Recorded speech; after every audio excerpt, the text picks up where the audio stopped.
Muchas gracias Bueno, por cederme parte de su tiempo, muy valioso. Y bueno, pues no, con los antecedentes que le estaba planteando, pues quizá la pregunta así más general y por la que se podría empezar es ¿qué recuerda usted del Congreso para la Libertad de la Cultura? ¿Podríamos empezar por ahí? el Congreso de la Libertad de la Cultura para mí era algo totalmente ajeno. Ajeno. O sea que era, bueno, pues un tinglado ajeno al que ni, ni tenía ningún tipo de adhesión ni cosa que se le pudiera parecer. Sí, pero sin embargo, a finales de los años 70, que es donde yo he encontrado su Sí, nombre, sí. no, perdón, 68, Bien, bien. contactan con usted. ¿Con Eso es qué otra cosa objeto? totalmente diferente. Que yo alrededor mío pues estaba todo un conjunto de gente que podía tener contactos con el Congreso de la Libertad de la Cultura, pero yo personalmente Claro, no vivía vinculado al Congreso de la Libertad de la Cultura, ni me interesó demasiado el Congreso de la Libertad de la Cultura, tengo que confesarlo. claro, porque además la época de la que estoy hablando ya es una época un poco tardía con respecto a esa institución y digamos que ya sería un comité español el que contactaría con usted, seguramente. Sí, sí, sí. Yo, pero no hubo ni contacto siquiera en el sentido de que quiere usted o quieres tú colaborar con el Congreso de Libertad de la Cultura, en absoluto. O sea, No hay ningún contacto. era invitarle a eventos o colaboraciones puntuales de Pueden la ser época, ¿no? relaciones personales, más que puntuales, relaciones personales. Relaciones personales con gente, pero nada más, Nada a nivel institucional, ¿verdad? nada a nivel institucional. Bien, bien. Bueno, pues nosotros vamos repasando un poco toda la documentación. Yo he estado yendo a la Fundación Pablo Iglesias, sobre todo Sí, sí. estoy trabajando en el archivo de Pablo Martizaro. No sé si usted tiene recuerdo de él, Sí, sí, me suena Pablo Martizaro. pero no como un actor principal de la época, No, no, sino no, muy secundario, ¿no? muy secundario, muy secundario. Claro, porque Pablo Martizaro, él, digamos que era el que concitaba muchas de estas reuniones y congresos, pero Sí, no tiene sí, usted pero ningún contacto ningún especial, contacto especial. ninguna vinculación íntima. Ya, ya, ya. Le estoy resultando a usted absolutamente un fracaso, No, no, no, pero bueno, tengo que decirle la verdad. esto ya solo puede mejorar entonces. Bueno, vamos a ver entonces. Por lo que yo estoy viendo en la documentación. ¿Quiere coger el teléfono? No, No. no. Por lo que yo estoy viendo en la documentación, ya a mediados de los años 60. Le voy a decir a la Sí, secretaria que... sí.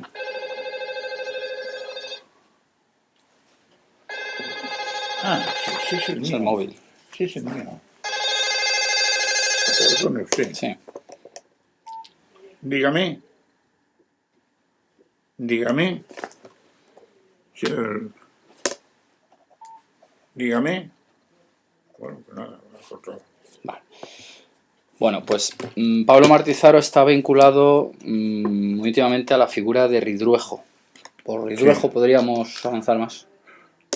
Con Ridruejo, yo el contacto único que tengo personal con Ridruejo es una reunión que hay en un seminario preparando el Congreso de Falange del año de 1953. Una reunión que hay en un... se llamaba... eh, era unos seminarios que había, el mío era de ciencias económicas, yo era el secretario, el director era Gutiérrez Barquín, de ese seminario, y hubo una reunión, un buen día allí, de preparación del Congreso de Falange del año 1953.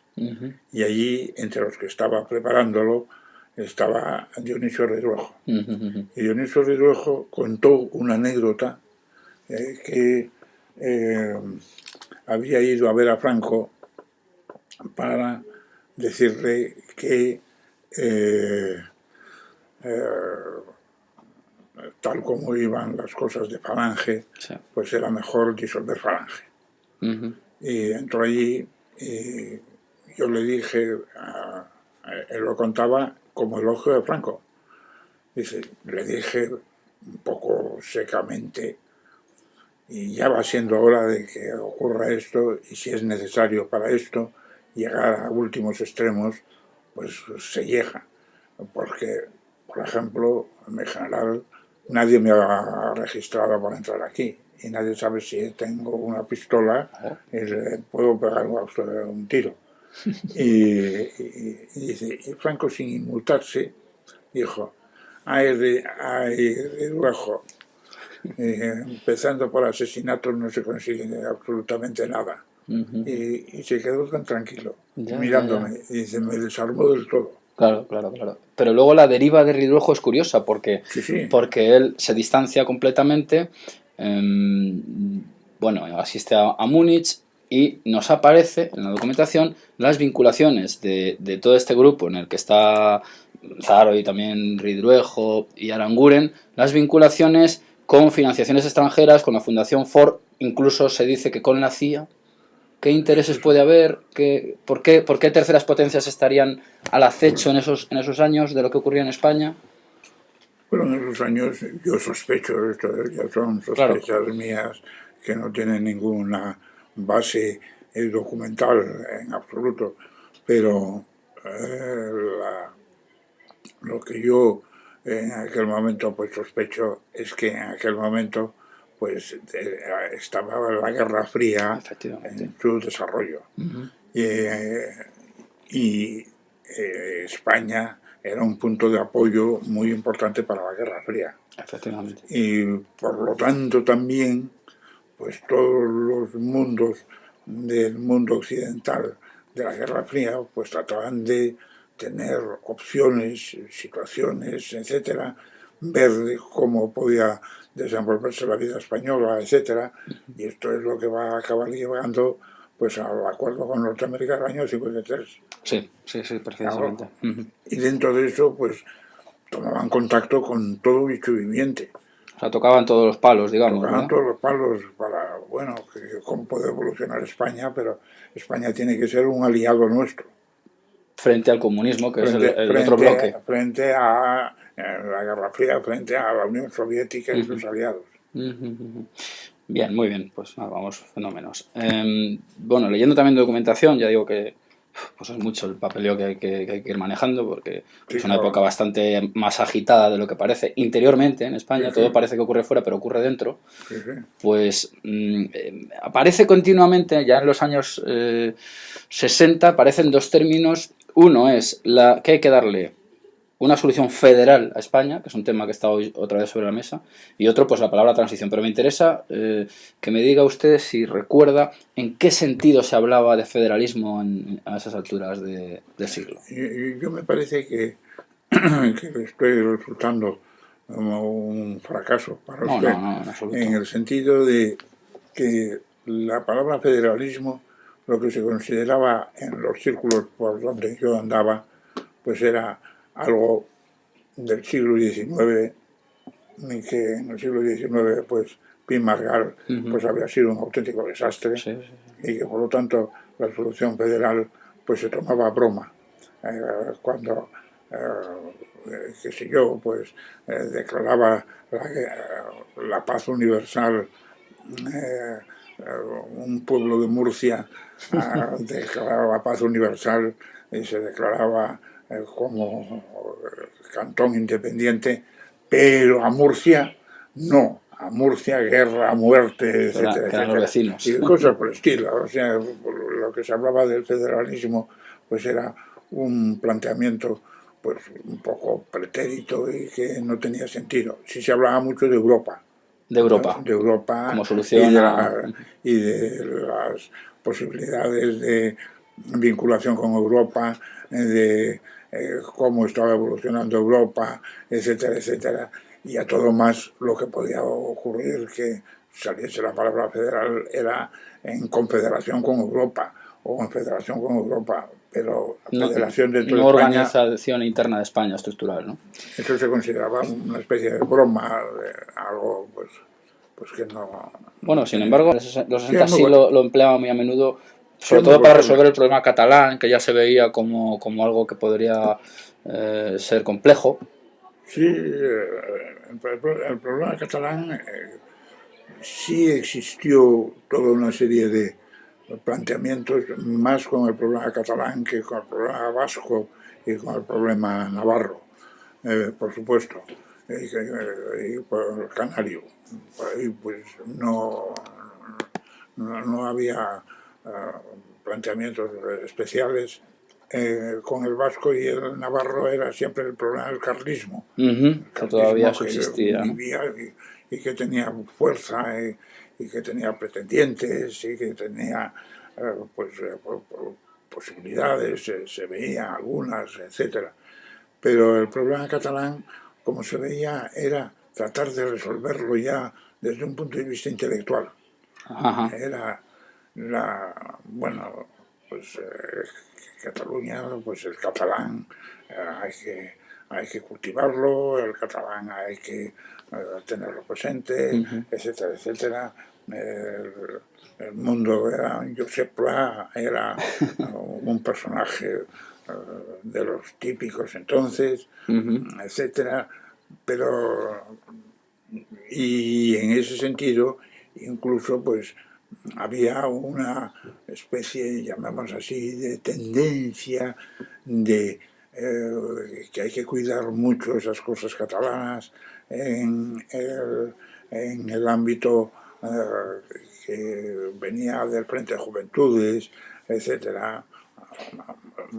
Sacristán, por ejemplo, pues estaba en la centuria, Roger de Lauria me parece que se llamaba, etcétera. Roger de Lauria, como el Sí, sí, sí, Almogávares. exactamente, con los almogávares. Y eso sí existía, el mantener cosas de la historia catalana, y que Cataluña pues sí tenía importancia, etcétera, pero no desde el punto de vista de de crear una situación política especial. Ya, ya, ya, ya. Era más bien desde el punto de vista cultural. Bien, bien, bien, cultural, bien, perfecto. Bueno, entonces, con la fe, vamos a tocar un tema muy que de vez en cuando aflora, que es el famoso gobierno de Múnich. Parece ser, o yo Sí. deduzco de la información que he manejado, que la entrada de España en la Comunidad Europea estaba ya muy avanzada por un trabajo realizado por el propio franquismo y que la cita de Múnich, digamos que supuso un obstáculo y retrasó esa posibilidad de entrada. ¿En qué situación se encontraba España con respecto a su vinculación a Europa y su entrada a Europa en ese año? Bueno, en aquel momento lo que había ocurrido era un hecho. Y ese hecho importante era el haber ingresado en la OEC, Organización Europea de Cooperación Económica. Ajá. Y estaba ahí. Y luego existía la Carta de Castilla, la Carta de Castilla del año 62.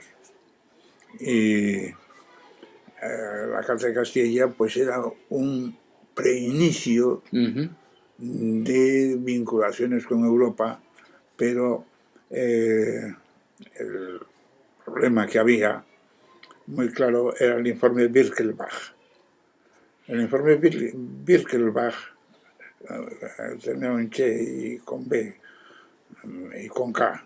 Birkelbach, Birkelbach, Sí, sí. digamos. El informe Birkelbach era un informe que no tenía valor jurídico concreto dentro de Europa, pero era un informe que había hecho un socialdemócrata alemán, donde señalaba que para ir avanzando, y tenía el papel, llamemos así, de conciencia de Europa. Perdón, ¿en qué año es el informe, si lo recuerdo? No lo sé, el informe de Birkelbach es de esto de los años 60, de comienzo de los años 60. Inicios, sí, bien, Pero bien. no sé, tendría que consultar Bien, el no, no libro. hay problema, lo puedo buscar. Y ese informe señalaba que Europa tenía que hacerse sobre la base de sistema para avanzar hacia una confederación europea, sobre la base de sistemas que tenían que ser forzosamente de tipo político liberal democrático. Y nada más. Y era un informe. Es un informe. Esto es muy, muy importante. Pero ese informe tenía una fuerza grande. Ideológica. Ideológica. Sí, era un poco como si fuera la conciencia de Europa, el informe Birkelbach. Esto es muy interesante. Que no era algún acuerdo, no. Era algún pacto, no. Era un informe Sí, hecho, pero con mucha fuerza, ¿verdad? pero con mucha fuerza. Mucha penetración ideológica. Y en ese sentido, pues era en el que, como consecuencia de esto, pues España pasa a tener dificultades para poder ingresar, etcétera. Eso es lo que acaba motivando el juego y el papel de, planteémoslo solo desde el punto de vista económico. Y el planteamiento desde el punto de vista económico es el momento de SPAC, cuando da un paso SPAC de, bueno, pues vinculémonos con España, aceptemos a España. Esa vinculación de SPAC, que tiene frialdad absoluta en España, pero es que no... porque se considera que, bueno, está Gualbí Albí al frente de una comisión que era la comisión interministerial se llamaba Comisión Interministerial del problema europeo, de la cuestión europea o una cuestión parecida. Y yo recuerdo una anécdota donde yo era vicesecretario de Estudios del Ministerio de Trabajo y la reunión que había con el ministro al que habían encargado esto, que era Gualbí Albí, habían encargado esta cuestión, pues eran los secretarios generales técnicos. Pues el secretario general técnico de Trabajo aquel día no podía ir por no sé qué y dijo, vete tú. Sí. Entonces yo presencié esto, que Manuel Varela, que era el secretario general técnico del Ministerio de Comercio, dice, pero bueno, ¿cuándo vamos a plantear en serio la vinculación, el ingreso en Europa? Ya. Y entonces Gualbí Albí dice, joven, despacio. Sosegaos, ¿no? Despacio. Sí. Despacio, porque Gualbí Albí era proteccionista y le aterrorizaba la idea de, bueno, de un mercado... Europa es un mercado abierto, etcétera. O sea, Gualbí Albí estaba dentro de la línea catalana tradicional de proteccionismo. Muy bien, esto es muy interesante. O sea que yo recuerdo aquello que había, no es que hubiese frenos fuera, había frenos dentro. Sí, aunque los hubiera también fuera. Concretamente, SPAC se asombra mucho de que España frene la posibilidad de vinculación económica, etcétera.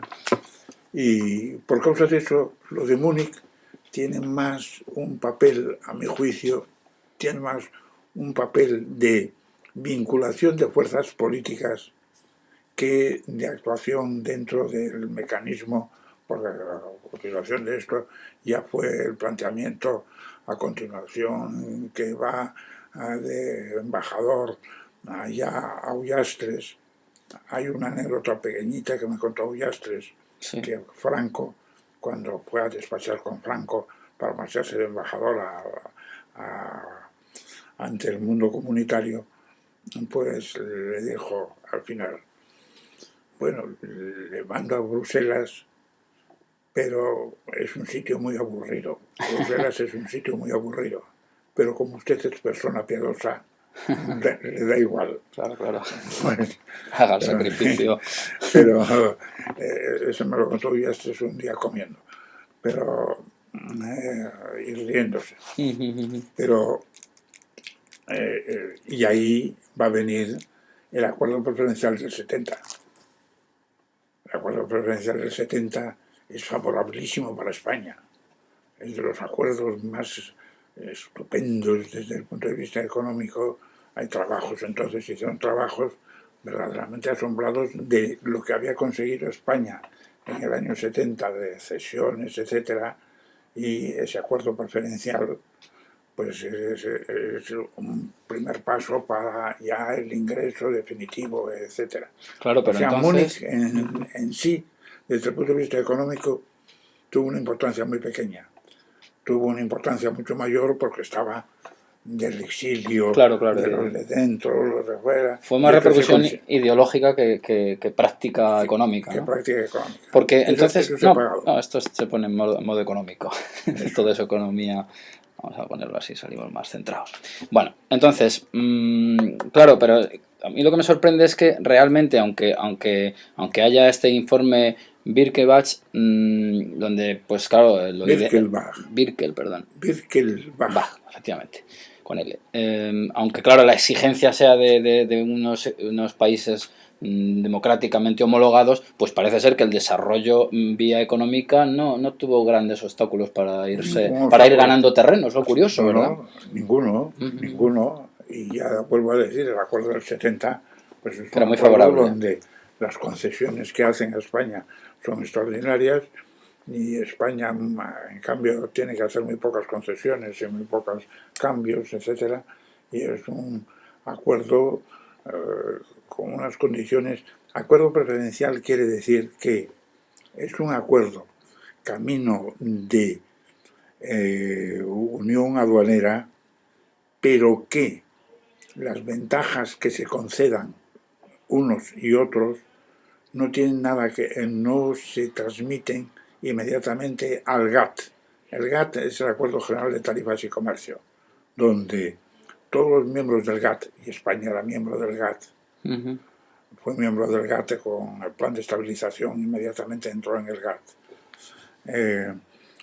Los miembros del GATT, si concedían ventajas económicas a otro país, lo concedían a todos los países del GATT.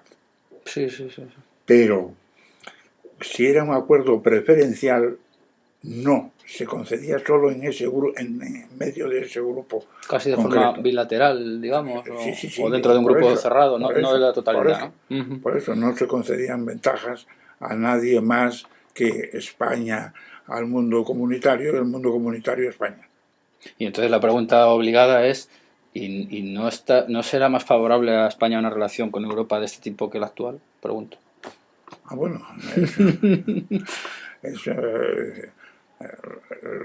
acuerdo preferencial fue un acuerdo realmente pues muy importante y con una serie de concesiones que luego se pierden en el momento en que entramos ya y somos un país comunitario más.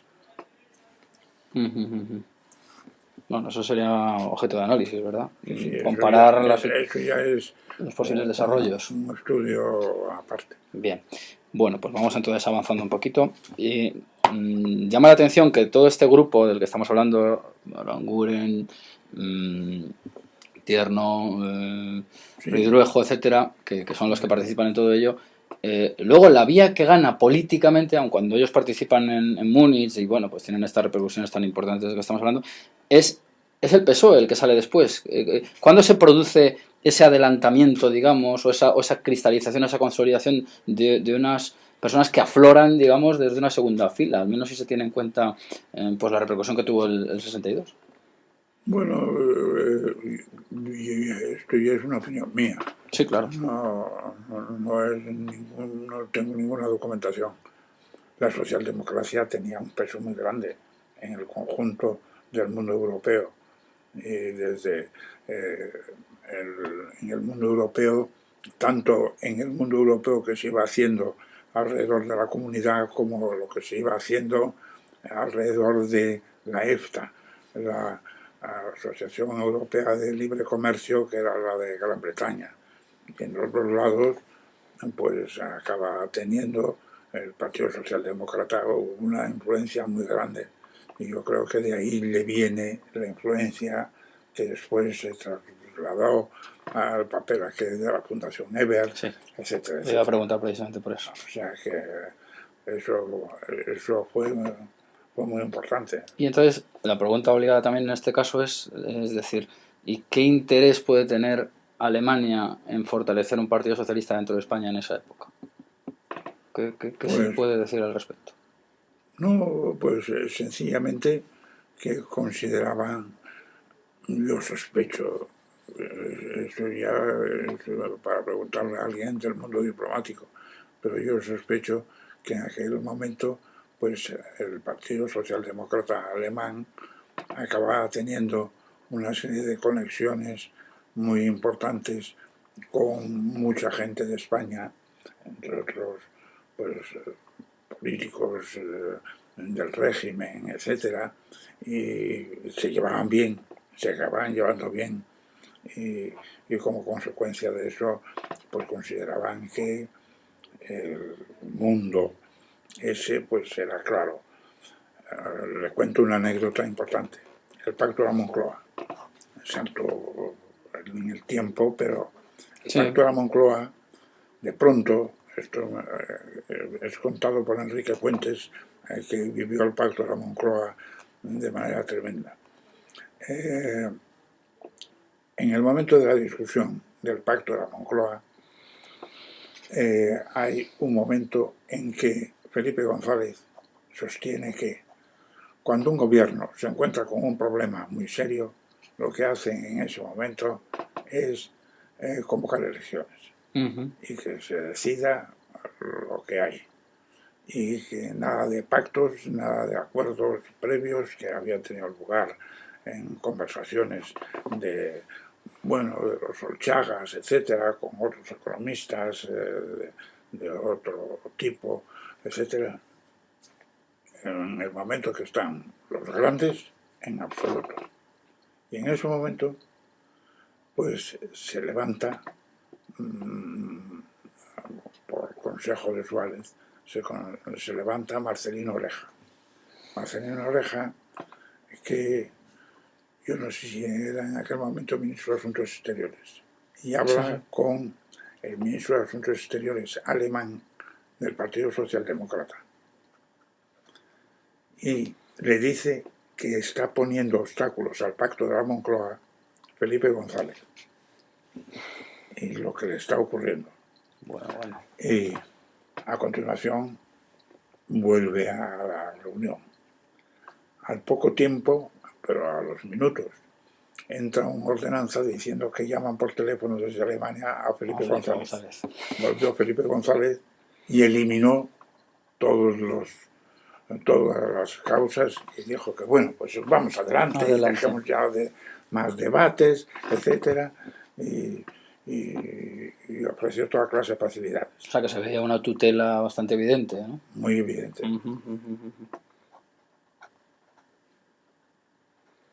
Muy bien. Bueno, vamos a continuar con alguna pregunta más, aunque es muy jugoso lo que estamos desarrollando. También me ha resultado muy interesante, llamativa, la presencia continua por parte de este grupo del que estoy hablando en todo momento, del Perrux, del economista francés Perrux. Perrux vino a España varias veces a dar conferencias. Sí.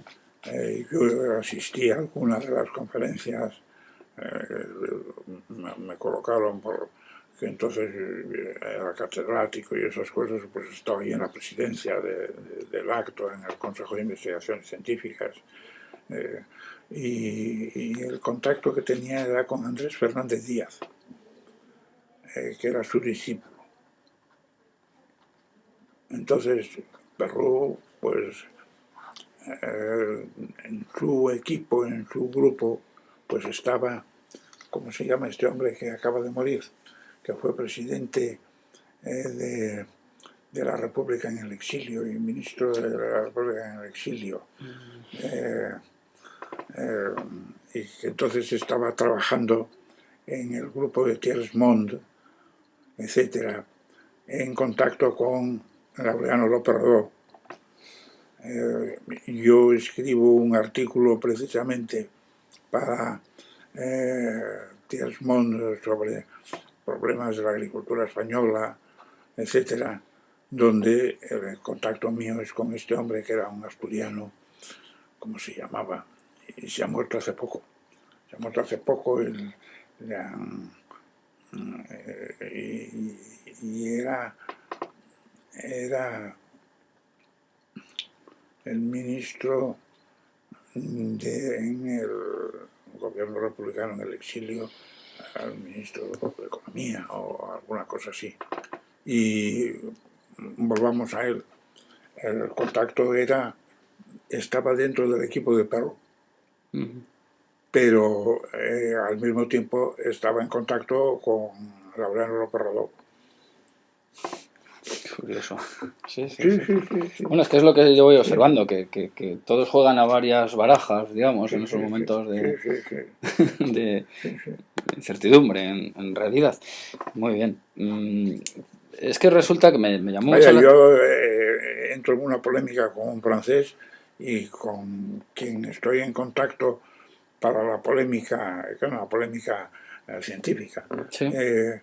Pues el contacto con este hombre, que el nombre se me ha escapado, que ya digo, era pues un ministro allí de Economía o una cosa así, dentro del gobierno republicano en el exilio, Pues no. y que está trabajando con Perú y con el grupo de Thierry Monde. Claro, lo curioso, yo a Perruc, personas que estuvieron en contacto con él, por ejemplo, es el propio Beiras.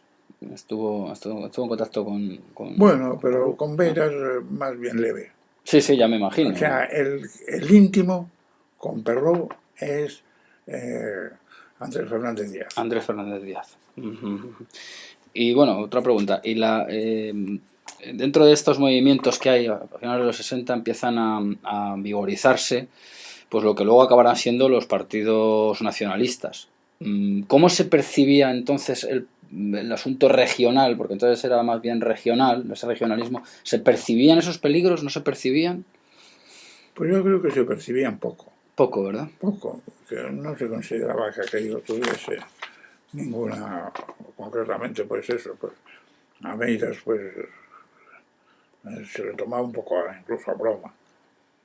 O sea que Sí, ya me galleguismo Sí, los para pues, menos, ¿no? bueno, pues Pero también aparece en muchos de estos congresos, aparece incluso Jordi Pujol, aparecen todas estas figuras que luego unos sí y otros no han Jordi Pujol avanzado mucho más. había tenido, como consecuencia de un consejo de guerra, Sí.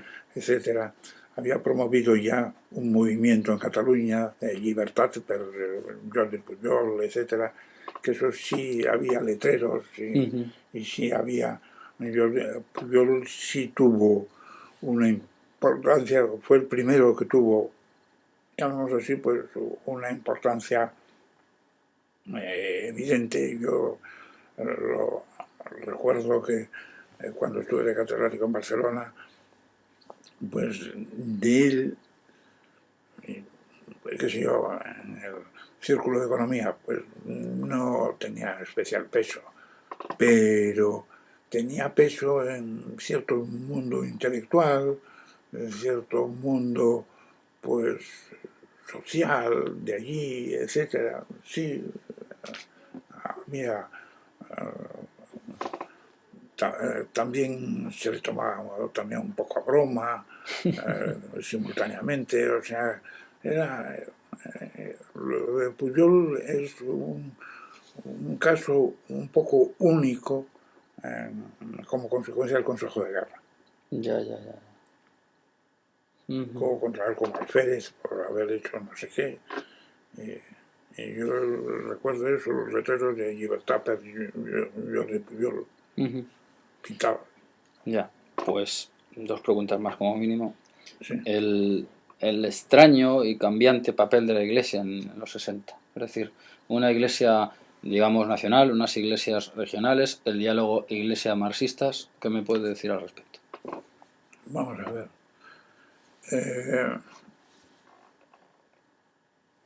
En el mundo de la Iglesia en principio pues estaba muy vinculada con el régimen de Franco como consecuencia de la persecución que había sufrido. Claro. Había sufrido una persecución muy grande y de pronto había encontrado un albergue verdaderamente extraordinario. Y entonces había una conexión, yo diría que evidente. El Frente de Juventudes tenía capellanes, los colegios mayores tenían capilla, Claro. etcétera. O sea, esto formaba parte de los obispos, pues estaban muy vinculados con el régimen, etcétera. Pero poco a poco surgieron ciertos movimientos. Uno fue la OAC, la Organización Obrera de Acción Católica. Las hermandades era la hermandad, la OAC, H-O-A-C. La OAC pasa a tener una importancia evidente porque trata de captar la repulsa obrera.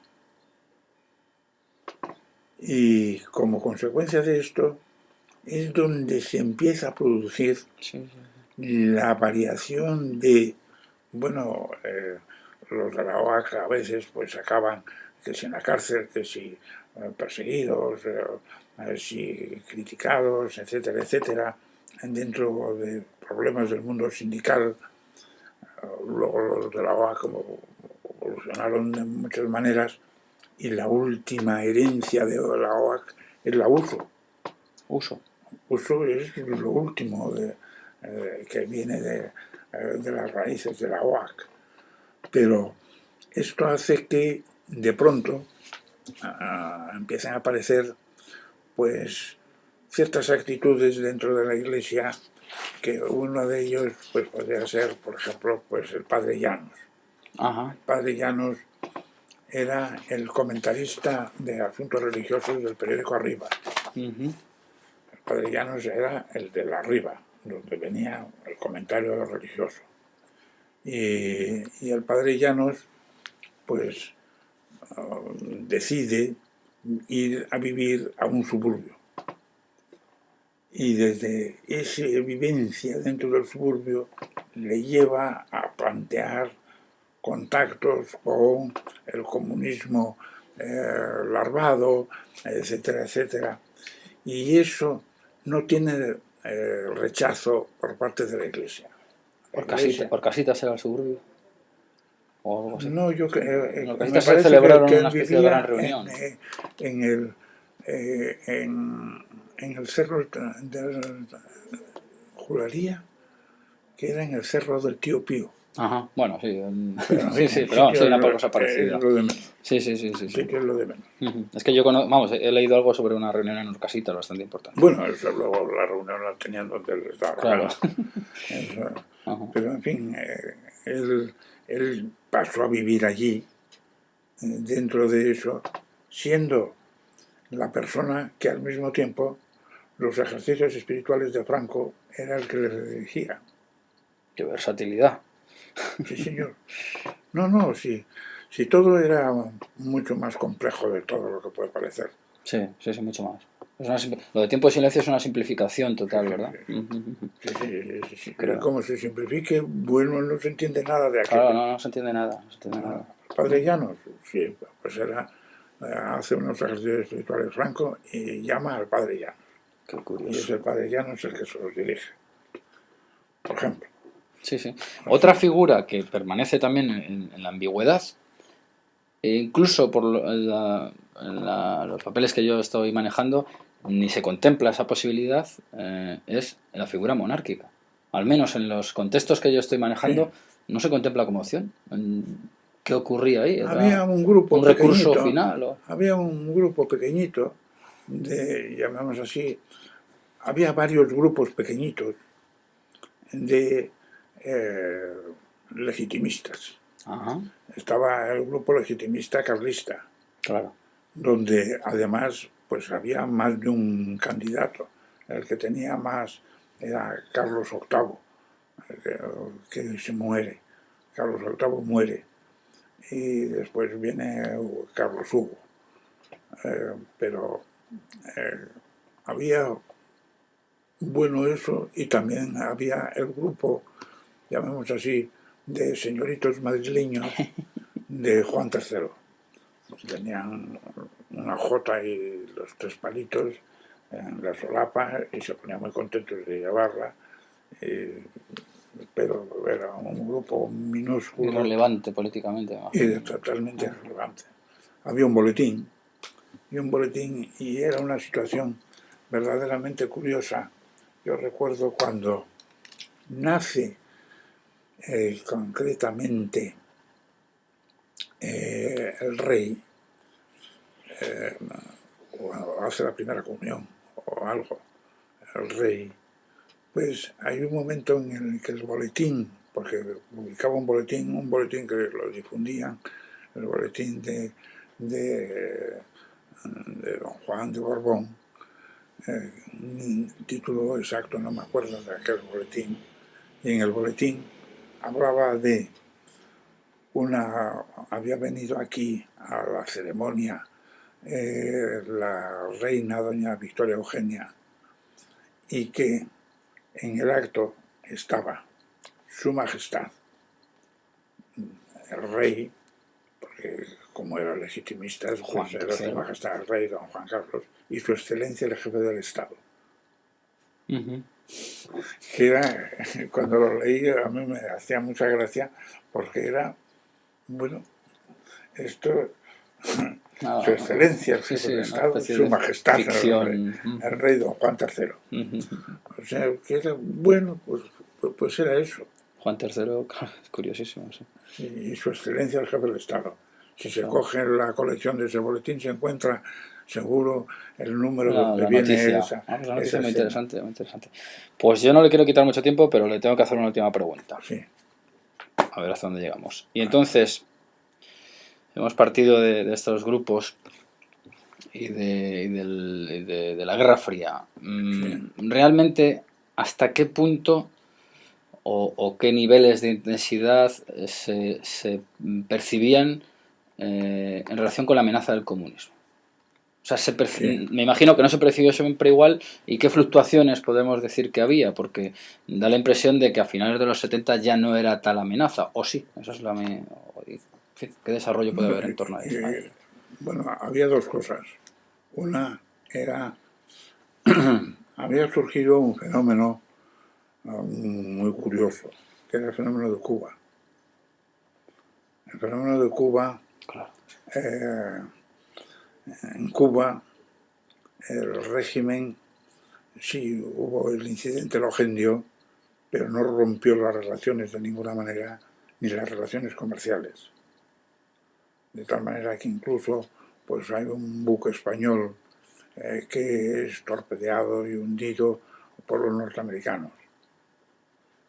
Y con protestas, etcétera, etcétera, por parte de España. Y como consecuencia de esto, tenga usted en cuenta que cuando se muere Franco, se declara luto en Cuba, a Fidel Castro. ¿El nombre del buque lo recuerda? ¿El nombre del buque? Bueno, se puede buscar en la hemeroteca probablemente. En la hemeroteca está.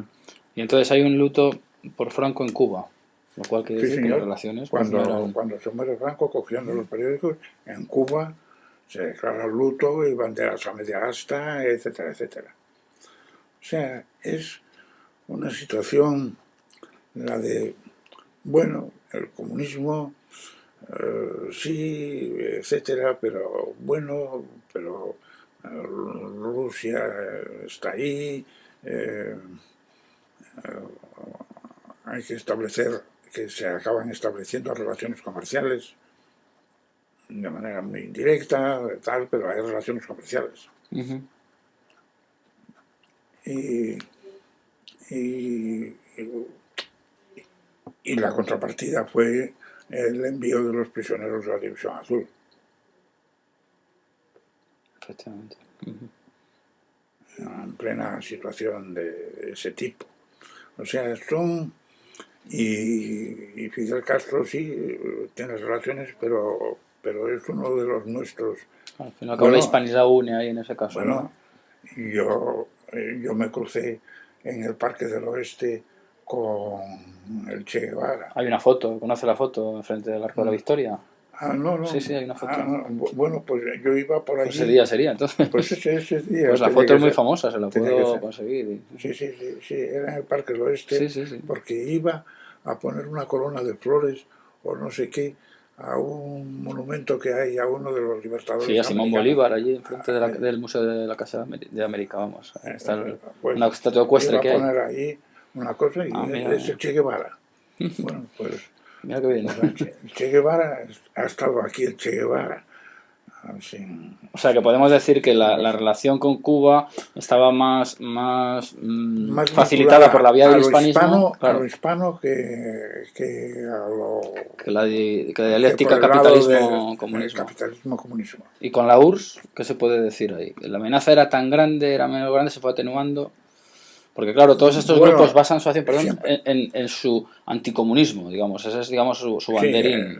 Pero realmente es un enemigo siempre tan es fuerte, siempre el tan amenazante. anticomunismo respecto al Partido Comunista Español. Eso sí es Mm, implacable y continuo. Es el Partido Comunista Español, eso es el enemigo. Pero ya la Unión Soviética, quedaba un poco lejos, bueno, quizá, pues ¿no? está de otra manera. Ya, ya, No, ya. no, no. Y ya digo, y hay relaciones económicas. Muy bien. Pues yo creo que con esto tengo más que suficiente. Le agradezco muchísimo No, la nada, atención. nada. Espero poder Pues si seguir en me he contacto con servido de usted. algo, Sí, encantado. sí, no, mucho, mucho. Muchas gracias. Voy a ver cómo guardamos esto.